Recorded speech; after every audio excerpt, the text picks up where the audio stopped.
Meus caros irmãos e irmãs, louvado seja nosso Senhor Jesus Cristo e a sua mãe, Maria Santíssima.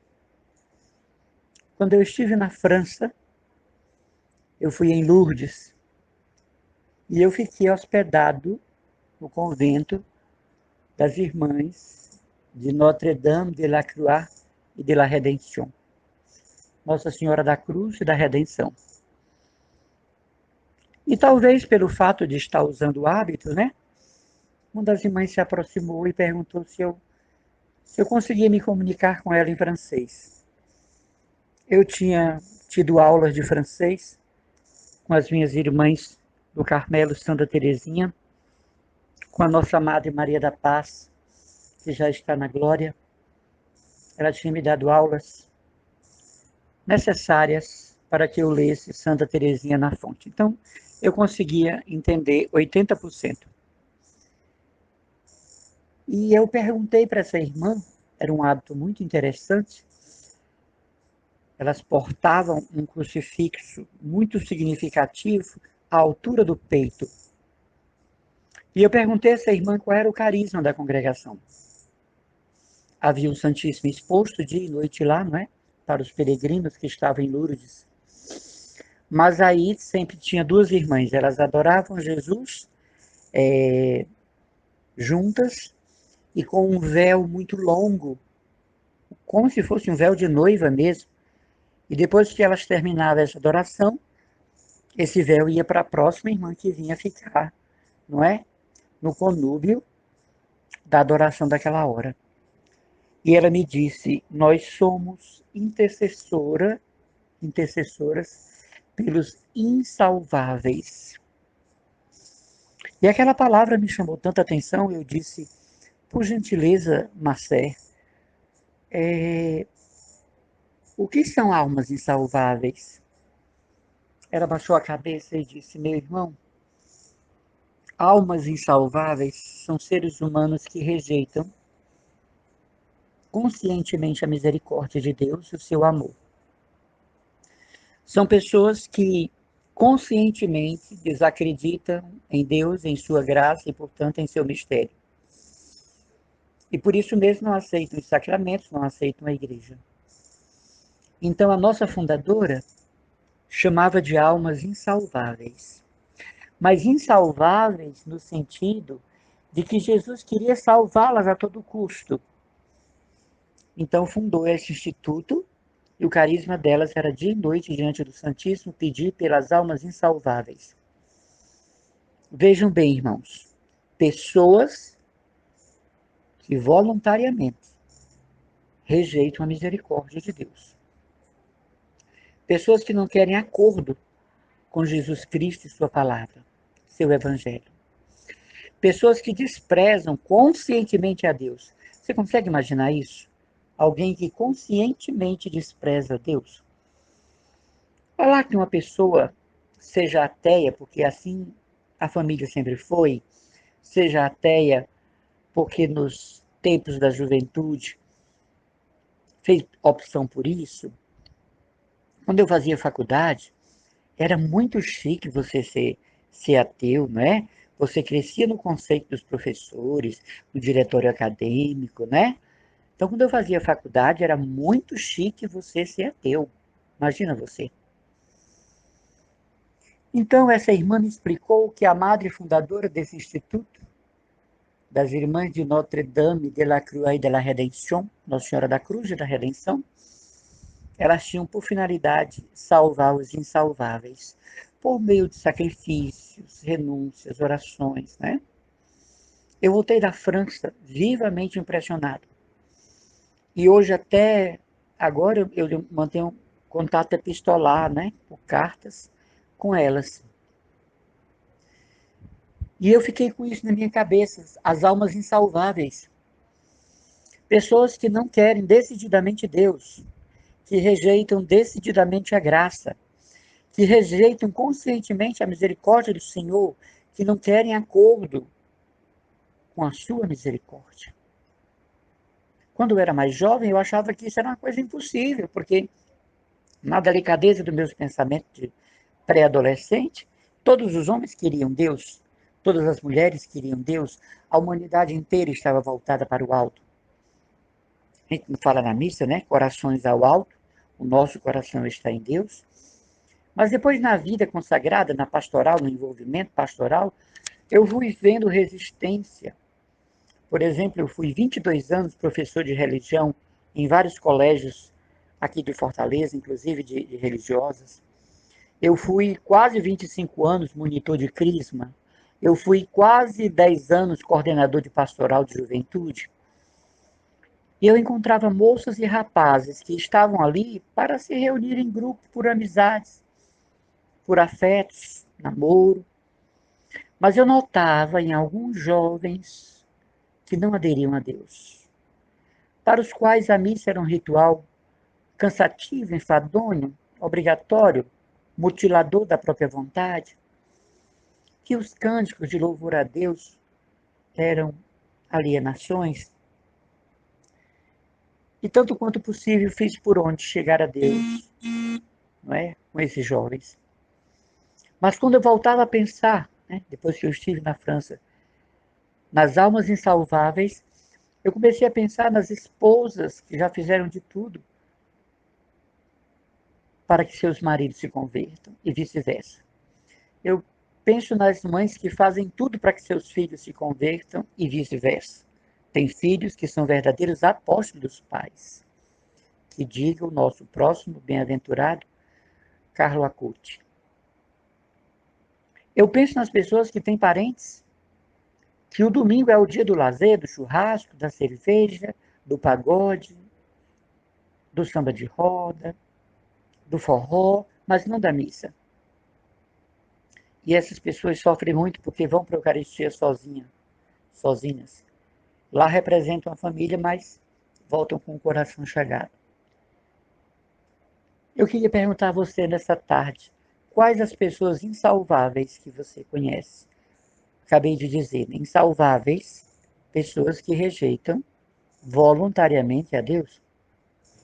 Insalváveis são pessoas que dizem categoricamente não precisar de Deus. Pessoas que sentem uma certa ostentação em dizer que não tem religião. Essas irmãs na França, elas rezam por essas pessoas. Chega do mundo inteiro nomes, lista de nomes, para elas colocarem numa urna de acrílico, vizinho ao Santíssimo Exposto. E ali elas estão pedindo dia e noite pela conversão daquelas pessoas preocupadas com os insalváveis. Interessante essa expressão, eu nunca tinha escutado falar, não é? As almas insalváveis. Meu Jesus, misericórdia. Garanto a vocês, eu voltei impressionado a viagem toda. E quando nós chegamos no Brasil, para mim o avião tinha subido no ar naquela hora. De tanto que eu voltei impactado, pensando na possibilidade dessas almas insalváveis, que são pessoas. A expressão almas insalváveis, ela é anterior ao Concílio Vaticano II. Hoje nós não usamos mais esse nome, nós falamos pessoas mesmo, né? Pessoas insalváveis, que não querem Deus. Você tem um parente assim? Você tem um filho, neto, um sobrinho? Então, é preciso colocar na Eucaristia esses nomes. É preciso levar no coração esses nomes para a Santa Missa. É preciso fazer o percurso da fé para que essas pessoas, tidas como insalváveis, alcancem a salvação do bom Deus, que as quer salvas já nesta vida. Nós não sabemos se nós seremos salvos, né? Esperamos que sim. Mas nós devemos já levar uma vida como se já estivéssemos a garantia do céu, primeiro pelo amor de Deus, segundo pela confiança nesse amor e pelas práticas das boas obras. Né? Tem um grupo religioso aí de cristãos que diz que já estão salvos, né? Só se for da mordida de um cachorro, porque a gente pode perder a salvação na hora da morte, não é? Você não vê em Santa Teresinha, o condenado Pranzini, que ia morrer, e Santa Teresinha obteve a salvação dele na hora do cadafalso, ele beija o crucifixo. Então, depois de uma vida de pecado, de tanta transgressão, a querida Santa Teresinha consegue a salvação daquela alma. Tem gente que perde a salvação no último suspiro. Eu me lembro que uma vez me levaram para visitar um rapaz que estava em agonia, mas não avisaram o rapaz. Quando eu entrei, né, vou me abster de dizer o nome do hospital por ética, minha gente, esse rapaz fez um escândalo tão grande quando me viu de hábito, eu tinha ido orar nele. Mas esse rapaz fez um escândalo tão grande que ele pulava assim, nas alturas da cama, de ódio. E a família disse, irmão, nós vamos amarrá-lo para o senhor orar nele. Eu disse, não. O dom de Deus é gratuito, minha filha. Esse rapaz está rejeitando Jesus. Entre aspas, é um direito dele. Eu rezo por ele aqui fora. O que eu ia fazer por ele, eu faço aqui fora. Mas submeter Cristo a isso, submeter o Evangelho a isso, não. O ódio que esse rapaz tinha, porque ele trouxeram uma pessoa consagrada para rezar nele. Depois eu soube que, dias depois, ele voltou à casa do pai.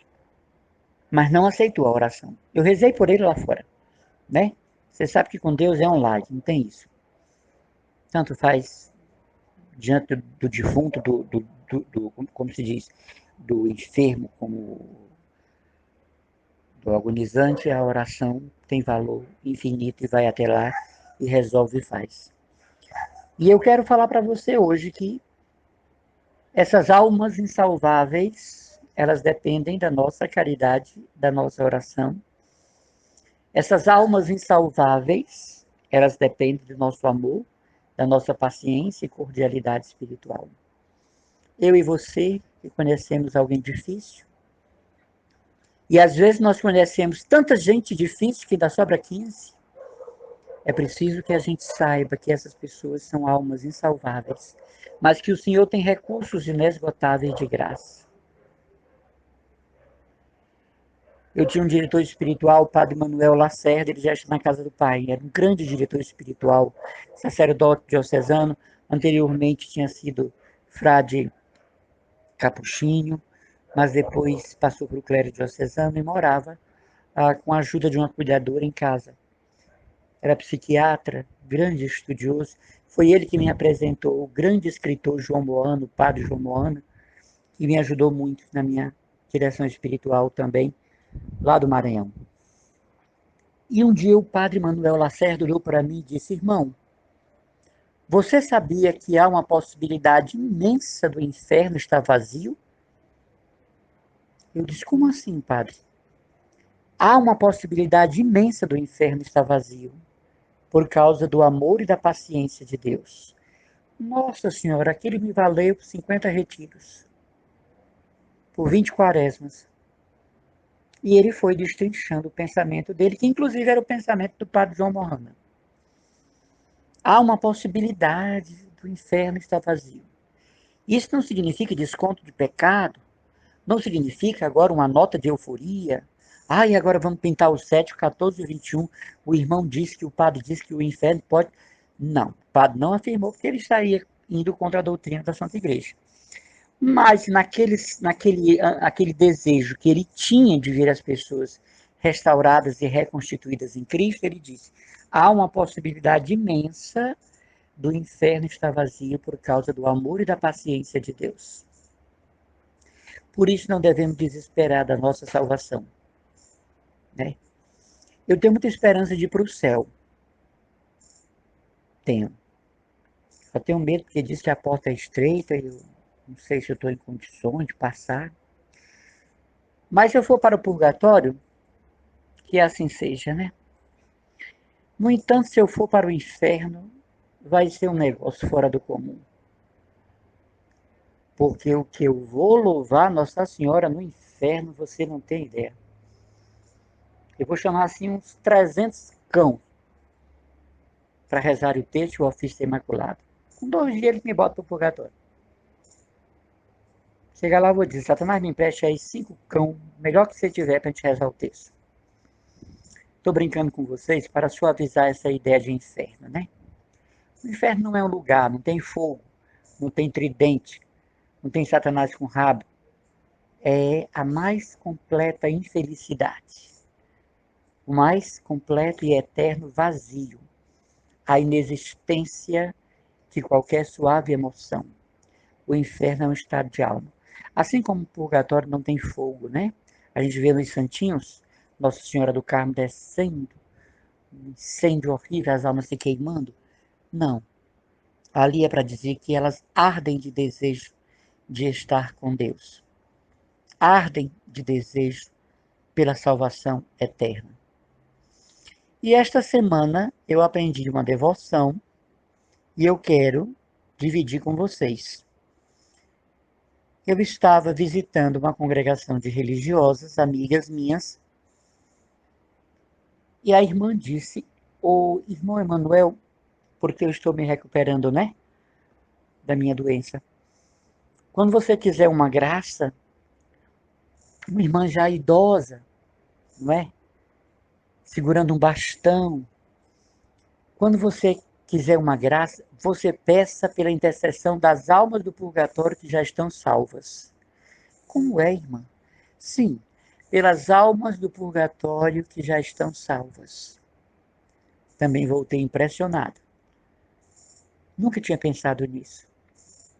Porque nós rezamos, né? Meu Jesus, perdoai, livrai do fogo do inferno, levar as almas todas para o céu, socorrei principalmente as que mais precisarem. Então a gente pede para Jesus tirar do purgatório as que estão mais ansiosas, mais sofridas.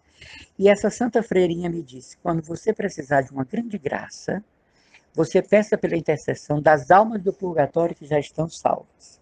Então eu jogo essa para vocês. Peçam as suas graças pela intercessão das benditas almas do purgatório que já estão salvas. E que Deus nos abençoe, não nos esqueçamos das almas insalváveis. Há esperança para elas. Há misericórdia transbordante para elas. Há um desejo de Deus que a sua criatura esteja com ele eternamente. Assim como me impressionou as almas insalváveis, que você também se inflame. Não tem ninguém sem jeito. Não há ser humano que não se possa recuperar. Eu já disse aqui, só para terminar, alguém bebe na sua família? Beber é normal, eu digo alcoolismo mesmo, não é? Então diga, só vai beber até o dia que Jesus permitir, dali não passa. Tem alguém que você conhece que usa droga? Já não é normal, né? Mas você diga, só vai usar droga até o dia que Jesus permitir, dali não passa. Seu marido está com enxerimento com o pessoal por lá? Sofra não. Diga para o seu marido, aproveite bem a fuanta, porque você só vai ficar com ela até o dia que Jesus permitir. Quando o meu Deus levantar do trono, você verá. Você está desempregado? Desempregada? Diga, só estou desempregada até o dia que o Senhor permitir, dali não passa. Gente, isso é um ato de fé na vontade de Deus, no amor de Deus, extraordinário. Só reza assim quem tem fé, e você tem fé. Tem perturbações em casa? O Papa diz, não é, que uma família sem problemas é uma família muito problemática. O Papa Francisco. Uma família sem problemas é uma família muito problemática. Você tem situações difíceis na família? Diga, só vai até onde Deus permitir, daí não passa. Alguém está lhe perseguindo, debochando, rindo de você, lhe perseguindo, difamando, inventando mentiras, calúnias. Só vai fazer isso até o dia que o Senhor permitir. E aí espere para ver o que Deus vai fazer com esta pessoa. É extraordinário. Eu tenho mais de 1000 casos para contar do que eu vi Deus fazer com meus inimigos. Que Deus maravilhoso. Que Deus fiel. Hã? Deus abençoe vocês. Irmão Emanuel Maria, Comunidade Católica, Cristo Dominus.